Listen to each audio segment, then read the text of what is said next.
pesawat nggak pernah bisa tidur. Dan kadang-kadang perjalanan itu jauh-jauh gitu, kayak umroh gitu bisa waktu 8 jam, 9 jam. Itu benar-benar nggak bisa tidur, padahal sebelumnya itu sebelum berangkat cuma dapat tidur 2 jam doang. Jadi kayak nggak bisa nikmatin pesawat gitu, yang ada itu cuma pikiran terus gitu. 8 jam itu cuma pikiran, baru mau nyoba merem ada.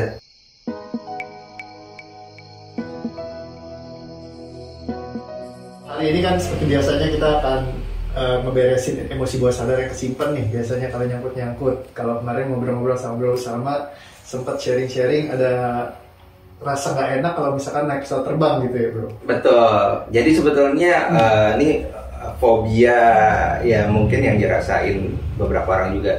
Jadi gue tuh beda banget sama adik gue gitu. Adik gue tuh emang dia nggak takut tinggi, dia nggak takut terbang, bahkan dia pilot gitu, dia jadi pilot. Dan gue kebalikannya, justru gue adalah orang yang agak ngeri kalau seandainya lagi naik pesawat gitu. Jangankan mau naik pesawat gitu, kadang-kadang seminggu sebelum naik pesawat aja udah mulai ada uring-uringan, kecemasan gitu, kayak aduh ntar naik pesawat nanti di atas gimana ya, enak gak ya, udara kayak gimana. Kadang-kadang dari seminggu sebelumnya tuh udah ngecek cuaca gimana di atas, hujan apa enggak gitu. Saking pikiran gitu. Jadi kayak parnonya munculnya justru pas sebelum terbang ya? Kalau dari sebelum, nah, bahkan kalau seandainya pas udah terbang, ya cemas sih ada gitu, cuman nggak secemas di saat sebelum proses mau terbangnya. Gitu. Kalau di atas bukan cemas, tapi banyak doa. Sama tuh, baca doa terus. Aku dulu juga punya fobia terbang soalnya sebelumnya kan, jadi kayak takut banget gitu. Sampai begitu naik udah langsung keringat dingin gitu, udah pokoknya kayak, terus napak tuh pas udah mulai terbang, kaki tuh kayak nyeimbangin kayak di papan gitu. Karena biasanya takut, wah jangan-jangan kalau gua miring sedikit nanti pesawatnya miring. Iya, menurut aku juga kayak gitu.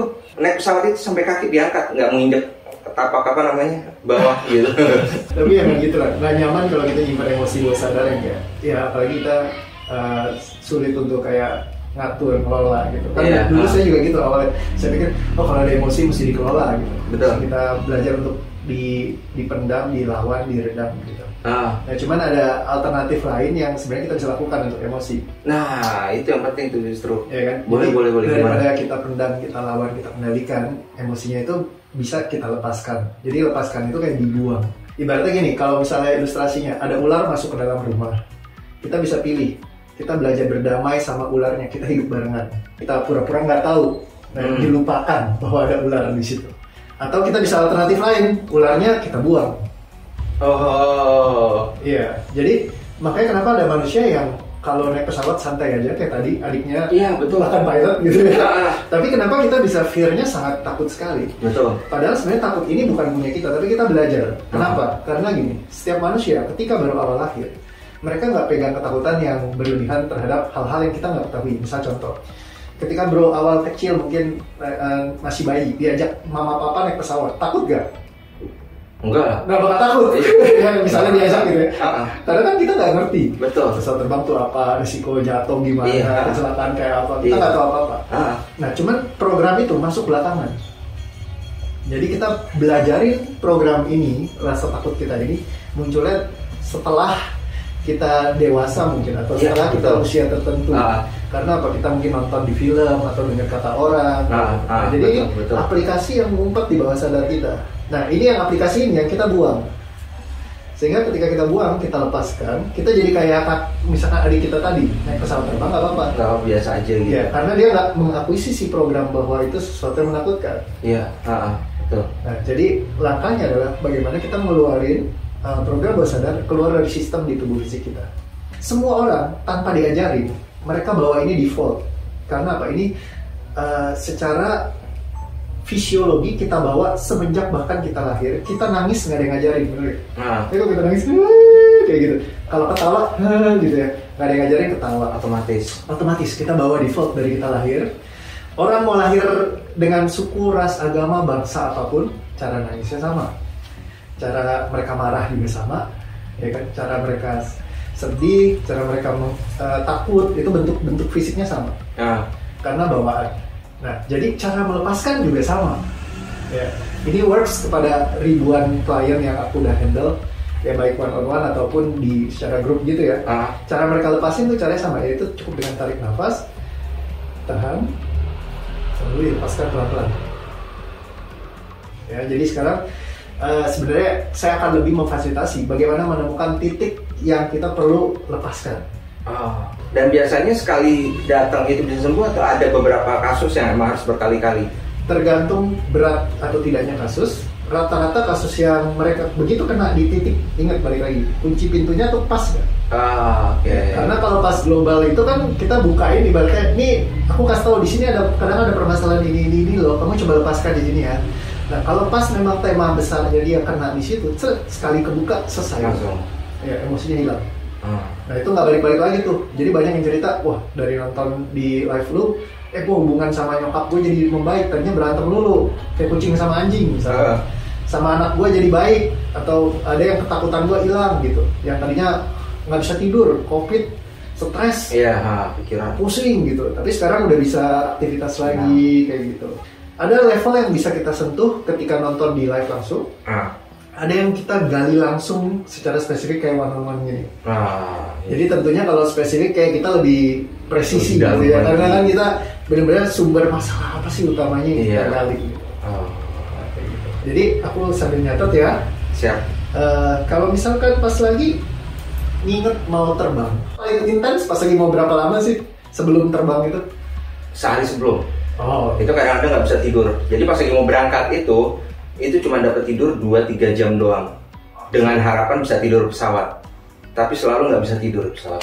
Ya rasa muncul cemas terus panik, rasa ketakutan, terus ada rasa ketakutan akan hal-hal yang tidak diinginkan terjadi, bisa balik lagi nggak gitu. Ada aja kepikiran gitu, kalau seandainya ya terjadi hal-hal yang nggak diinginkan gitu, terus pikiran nanti keluarga gue kayak gimana nanti gitu, pikiran seperti kayak gitu. Kalau seandainya itu apa yang paling ditakutkan? Mati, keluarga gimana nanti gitu, ada yang ngurusin nggak, kelanjutannya kayak gimana lagi, anak-anak gue gimana nanti yang ngurus gitu. Wah bini gue sendiri kasihan. Oke, coba perhatikan fokus ke yang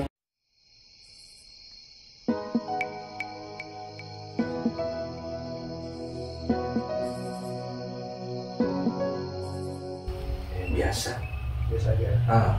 Tadi awal intens ada data di sini. Oke. Nah, terus aku triggering lagi nih. Tapi anak-anak istri kan tetap nih nggak ada yang ngurus. Rasa apa yang kasihan. Karena nggak ada yang ngurus lagi, nggak ada kepala keluarga, cara mereka nyari kerja kayak gimana.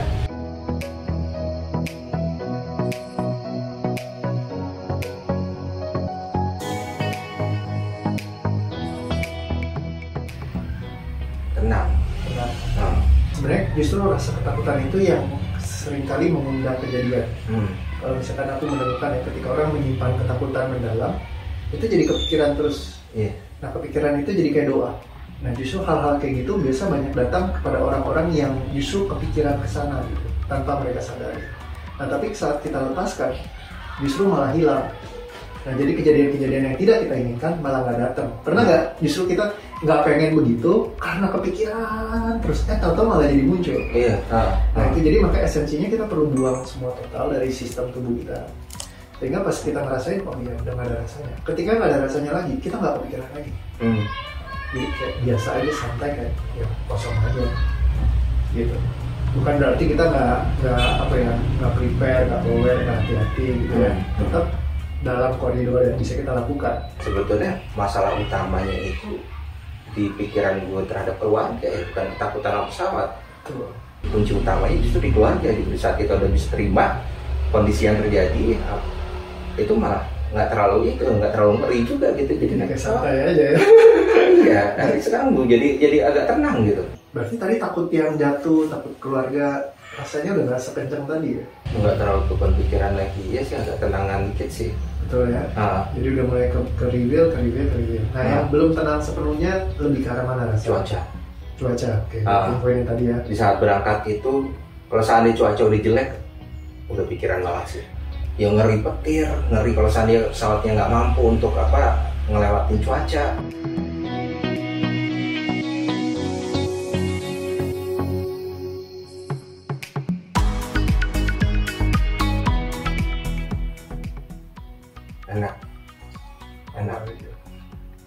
kira-kira bisa self healing nggak? Dalam arti self healing tuh di saat beberapa hari mau berangkat gitu, kalau ada kecemasan mulai ada berasa gitu, kita berpikir kayak tadi lagi gitu, Bisa. cemas dihilangin gitu kan, kenapa sih gitu.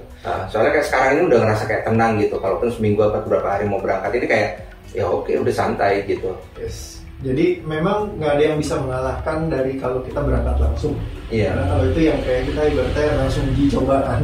Betul. Nah, kalau sekarang kan kita paling cuma bisa sebatas kayak ngebayangin, ngerasain sampai benar-benar kosong. Nah, jadi rata-rata kalau mereka udah pulang, mereka akan hilang semuanya, nggak balik lagi. Nah, cuman kalau misalkan ada rasa yang masih nggak enak, kita just lepaskan dengan cara yang tadi. Dengan gitu aja ya, dia keluar dari sistem kita. Karena kita reset sistem. Udah nggak jadi beban lagi gitu.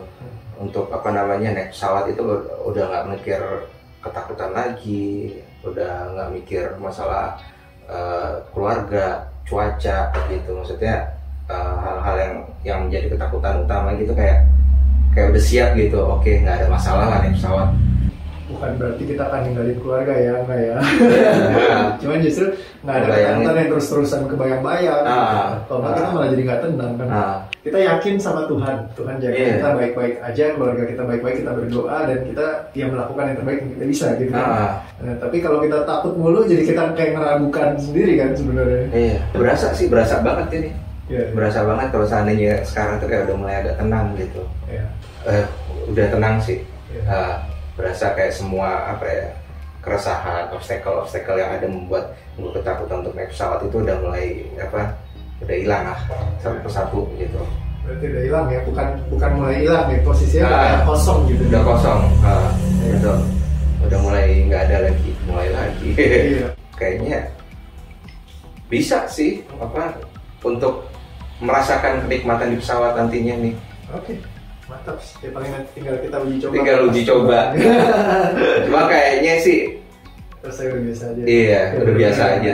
Sekarang pun juga ngebayangin naik pesawat pun juga udah kayak gak ada beban lagi sih. Bisa merasakan pada akhirnya menikmati perjalanan gitu. Cukup lama ya ini sih. Lama banget. Dari gue tuh semenjak dewasa mulai kuliah itu udah mulai ngerasain ketakutan. Setiap naik pesawat nggak pernah bisa tidur, dan kadang-kadang perjalanan itu jauh-jauh gitu, kayak umroh gitu bisa waktu 8 jam 9 jam itu benar-benar nggak bisa tidur. Padahal sebelum berangkat cuma dapat tidur 2 jam doang, dan itu nggak bisa tidur, jadi kayak nggak bisa nikmatin pesawat gitu. Yang ada tuh cuma pikiran terus gitu. 8 jam itu cuma pikiran, ini pesawat lancar nggak, tiap ada gerakan dikit baru mau nyoba merem ada nge-lag lagi. Gue baru sadar ternyata ketakutan gue itu karena emang gue nganggap keluarga ini benar-benar berharga banget. Dan ini yang membuat semua ketakutan kenapa ngeri kalau naik pesawat, bayangannya seperti apa, karena gue nganggap keluarga gue gitu. Dan jadi gue sadar gitu, keluarga emang utama gitu. Bukan berarti terus gue menyampingkan keluarga di saat naik pesawat gitu, udah nggak jangan mikirin keluarga, enggak gitu. Cuman minimal gue udah tahu ini kuncinya di sini nih gitu. Jadi jangan terlalu menjadikan keluarga masalah ketakutan gue di pesawat gitu. Karena kita tahu nggak bisa berubah juga. Iya. Ini kalau emang udah jalannya Allah untuk meninggal, udah meninggal gitu. Cuma kalau seandainya emang masih dikasih umur yang panjang, ya alhamdulillah. Ngerasa sebetulnya kita mampu untuk ngebenerin diri kita gitu. Kita nggak pernah sadar dan nggak pernah mau aja kali gitu, kecuali pas lagi dituntun kayak Mas Leo ini kan nuntun gitu. Nih kamu tuh sebelum bisa ngelupain kecemasan kayak gini gitu. Kita nggak pernah berpikir sejauh itu gitu. Dan justru kita perlu orang-orang seperti kayak Mas Leo ini. Ini berkat petunjuk Mas Leo. Kalau nggak bakal tahu nih ilmu kayak gini. Sederhana ya. Sederhana tapi powerful ya, gitu. Efektif banget. Saya ngeberesin banyak case ya, kayak kemarin ada yang kasus pelecehan, terus yang ketakutan akan sakit yang mendalam, kena cancer, ya cukup dengan tarik nafas, ya itu luar biasa sekali mengubahkannya itu. Jadi kayak bisa hilang sampai kayak ya udah kosong, fobia, trauma, ya kecemasan, semuanya cuma pakai cara ini aja. Kalau dibilang kayak satu jurus buat semua, dulu saya nggak percaya gitu. Iya, tapi ternyata ya memang pakai cara ini aja udah paling efektif. Gitu. Bisa menyelesaikan semuanya. gitu kan. Ini bukan ilmu murah loh, mahal ini gitu lah. Untung-untung nih kalian bisa belajar juga ilmu kayak gini. Ya awalnya percaya gak sih kalau cuma tarik nafas bisa sampai ringan sampai kayak gini? Nggak percaya. Ya kalau seandainya bisa sih dari kemarin juga pesawat udah. Cuma prosesnya itu ternyata yang apa namanya yang membuat tarik nafas dan buang nafas ini yang menjadi sesuatu yang powerful untuk bisa apa ngilangin kecemasan ini. Yes. Kayak aduh kok udah nggak takut lagi gitu. Pesawat goyang ada gitu, cuman kayak ini bukan jadi sebuah kecemasan lagi, bukan jadi sebuah ketakutan lagi. Mantap. Thank you. Wah gila, Bro, justru gue yang thank you banget nih sama Mas Rio nih udah dikasih ilmu kayak gini. Wah gila, ini nggak gampang nih bisa ngerasain ketenangan kayak gini, ini nggak gampang.